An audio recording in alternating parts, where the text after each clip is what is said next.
Ya saya pikir kalau bicara tentang katresnan, Setyo Tresno, saya pikir ya saya punya cita-cita sebenarnya dengan pekerjaan saya, kawan-kawan di Pemkot mungkin atau warga mesti saya namanya kerja dimanapun totalitas. Insya Allah selalu totalitas karena saya berangkat dari, nama saya Adi, Adi itu singkatan dari anak desa gitu kan, deso, jadi singkatan saya sendiri aja, tapi aslinya enggak itu. Gunung Padi, jadi saya pikir bisa mewarnai kota ini dengan kinerja dan kualitas di dinas itu bagian dari kecintaan saya terhadap kota ini. Selain itu, kata teman-teman saya juga orang yang setia. Pak ya. Jadi salah satunya bisa dilihat dari, ini tadi istri saya mau ikut sebenarnya. Saya mau ikut, tapi karena anak saya tahu-tahu pulang, nggak jadi ikut. Cuma ikut, saya kenal istri saya itu kelas 1 SMA. Nah, dan alhamdulillah sampai sekarang berarti 2002 sampai 2025 sudah kenal 23 tahun. Nah, kurang setia apa coba saya? Setiap tikungan ada gitu. Atau selingkuh tiada akhir gitu. Nah, itu. Nah, itu sedikit cerita saya kalau kita bicara tentang cinta bisa dimaknai apa saja. Tapi kalau hari ini ya tadi apa yang saya ceritakan bahwa saya pengen mewarnai karena menurut saya keterima sebagai abdi negara itu anugerah. Kalau orang bilang, "Kowe mbiyen bayar piro?" Gitu kan. Jawab mesti, "Aku mbiyen metu duit 27.000, 24.000, 24 juta, 24.000 rupiah. Itu untuk beli materai. Jadi waktu itu yang tes itu hampir 1.300, yang keterima 19 orang. Bahkan ketika waktu itu diumumkannya lewat koran, Pak Ilyas, Bro. Masih di koran. Ketika diumumkan di koran, itu aku juga percaya nih aku ketompo. Karena sebegitu sebegitu saya tidak percayanya terhadap yang namanya pemerintah waktu itu, terhadap tes. Ini contoh-contoh, waktu itu tes Akmil gitu kan. Sebelah saya kan ada fisik, tes fisik gitu. Ini malah cerita lantungnya nggak apa-apa ya. Tahu-tahu ketika hasil tes itu, "Kamu kata sit up-e cuman ping 8, tapi ini tulisannya kok sampai 24 ya. Kene sing tenanan." Nah, tahu-tahu ternyata yang sebelah, oh jebul anake jenderal. Tuh, kemudian tes Akpol gitu, tes Akpol saya ingat sekali, masih tak ingat dalam benak saya. Ada 5 orang ditanyakan satu-satu, "Bapakmu kerja apa?" "Bapak saya TNI, Pak." "Bapak saya TNI." "Kamu keluar?" Langsung keluar tanpa dites. Wah, begitu jalannya ya seleksi waktu itu. Oke, selesai. Terus STPDN, tahu ya IPDN? Saya masuk 28 besar, mestinya waktu itu 50 besar masuk ke Pantukir daerah. Tanpa ada seleksi lagi, tahu-tahu nama saya hilang. Makanya ketika tes CPNS itu saya udah nggak niat. Sama ibu saya, "Nang mbok tes, Bu, tapi aku waktu ngurus surat-surat." Ibu sing ngurus. Ya udah, karena doa seorang ibu mungkin akhirnya keterima CPNS dan nggak percaya. Bahkan ketika tes itu, depan saya, kiri saya, kanan saya nyontoh semua, Bro. Contohnya tak balik, jawabannya tak balik nomor piro iki, jawabannya C, nomor piro. Ketika keterima, saya nggak percaya. Saya mau pasti habis ini ada tes lagi. Ternyata enggak, dan keterima. Jadi saya pikir karena anugerah itu, saya punya cita-cita waktu itu ya harus mencintai pekerjaan saya, apapun itu, mulai Satpol PP, kemudian dan seterusnya sampai dengan hari ini Dinas Pemadam Kebakaran. Banyak yang apa ya, kayak kemarin ngambilin rapot itu, banyak yang loh, opo kuwi tugasnya Damkar loh, ngambil rapot. Orang kalau nggak cinta sama pekerjaannya, mungkin seperti itu.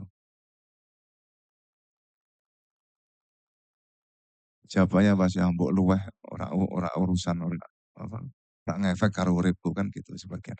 Itulah yang sebenarnya pengen saya warnai bahwa kalau bekerja dengan hati, bekerja dengan cinta, kita bisa membantu banyak orang. Bahkan bonus kemarin, saya mendapatkan bonus, kalau saya cerita mesti merinding gitu. Ternyata yang bersangkutan sudah terpisah dari keluarganya, ibunya si Mas Noval itu terpisah 20 tahun sama keluarganya. Gara-gara sosmed akhirnya ketemu lagi. Menurut saya itu sebuah cerita Orang bilang di luaran kalau orang bilang nggak suka ya pasti akan, wah mesti wis di-setting karo ade iki. Wah mesti wis digawe sik skenario nih, karena kayak cerita apa, sinetron Indosiar itu mungkin. Skenario ini bari ki apa gitu. Tapi menurut saya itu sebuah anugerah akhirnya yang bersangkutan saya bisa memberikan manfaat, setelah itu si Noval itu masih komunikasi sampai hari ini, tadi juga masih WA, "Pak ada yang mau ngirim sembako ke rumah, Pak ada yang mau transfer buat tabungan," dan lain sebagainya. Ya itu menurut saya itu sebuah jalan jalan rezekinya Noval mungkin lewat tangan tangan Gusti Allah, mungkin lewat jalannya lewat lewat saya. Nah itu bagian dari mencintai pekerjaan, nggak hanya di Damkar, sebelumnya pun sama. Jadi saya pikir kalau di sisi saya tentang Setio Tresno ya itu, hari ini mungkin kalau orang Setia dan Tresno tuh kaitan percintaan menurut saya bisa lebih luas lagi. Termasuk panjenengan cinta terhadap diri panjenengan sendiri. Kesini tuh mesti cinta, stres gitu kan, budreg gitu. Nah, ketika kesini aku jadi sayang karo awakku, datang ke Gambang Safatah. Siapa tahu cintanya tambah tinggi lagi ke dirinya sendiri dan yang pasti bisa memberikan manfaat nantinya. Dan saya tidak pernah, hari ini ilmu yang saya dapat sepanjang perjalanan hidup ini, apapun kondisinya kita, siapapun yang ada di posisi kita, tadi disampaikan Pak Ilyas, ke tim saya itu Mas Karis, ke sini itu harus posisi namanya kosong. Gelasnya harus dikosongi dulu dan bukan berarti panjenengan yang ada di depan ini, mungkin kalau Selatigus dan Pak Ilyas ini mungkin sama, tidak lebih pandai, tidak lebih pintar daripada kita semua, cuman menghirup udara lebih dulu aja. Ya, kalau dosen kan gitu Pak. Besok mau ngajar begigi sinau sih gitu. Bukan berarti lebih pintar, karena lebih menghirup menghirup oksigen lebih dulu, sinau dulu gitu kan. Itu jadi sedikit cerita tentang Ade Bakti. Satu hal lagi, jadi saya ingat ketika dulu kuliah di Ekonomi Undip ini, saya sempat aktif di kegiatan kemahasiswaan. Melu demo sering. Hampir setahun saya di Ekonomi Undip ikut demo. Wali kota, ke gubernuran ikut demo. Iya, saya ikut demo, jujur saya ikut demo. Setelah saya keterima Satpol PP, 2006, 2005 saya kuliah sampai April 2006, 1 April 2006 saya keterima CPNS di Satpol PP. Habis itu demo yang saya hadapi pertama adalah demo buruh 1 Mei. Kawan-kawan saya kuliah di luar, saya di dalam gitu kan. Ya, ya, ya mereka lempar aqua, lempar apa yang diarah bukan kantornya, balik kota yang diarah saya. Sambil guyonan tapi. Nah itulah sebuah cerita yang bahkan sampai hari ini ketika ada grup WA, share live dari grup itu waktu itu dimasukin lagi sama teman-teman. Terus ada satu orang telepon saya, namanya Wilby, saya ingat orang Jambi, karena nggak punya saudara di sini, saya deket banget sama dia.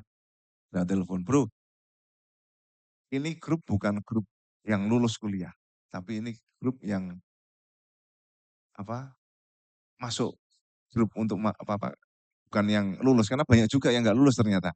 Setelah ketemu di grup itu, kemarin saya juga ketemu di bandara sama kawan waktu kuliah itu, bahkan sekarang sudah jadi pengusaha batu bara di Kalimantan, nggak sengaja itu Balikpapan, tak pikir lulus. Cerita ngobrol ternyata sama-sama DO gitu. Nah, jadi DO itu enggak ini, bukan menjadi jaminan panjenengan tidak jadi apa-apa. Itu yang perlu digarisbawahi. Tapi bukan berarti terus pulang dari sini, ah rapopo lah aku DO, jangan. Enggak gitu juga konsepnya. Jadi itu sedikit cerita dari saya, semoga bisa memberikan insight dan nanti kita bisa diskusi. Matur nuwun. Baik, kasih aplaus dulu untuk Mas Ade.